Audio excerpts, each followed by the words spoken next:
Number 12. This one puts you in a situation. You have a student named Tony and you ask him to draw a quadrilateral where all four angles are congruent. So what he does is he draws a square.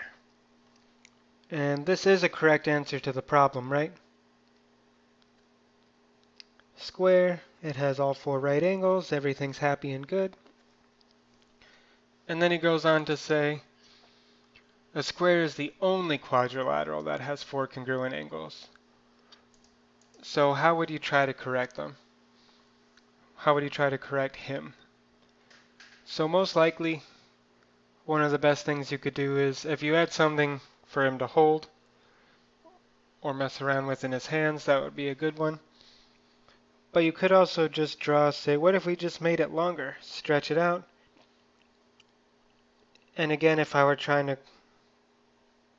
get the idea through to a younger learner, I might do an example that's very, very lopsided like this, where there's no worry and you can kind of show them, look, the angles match exactly up.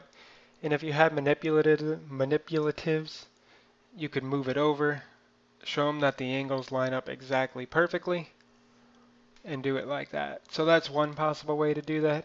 There are definitely plenty of others. Teaching is a very subjective thing, but this would certainly work.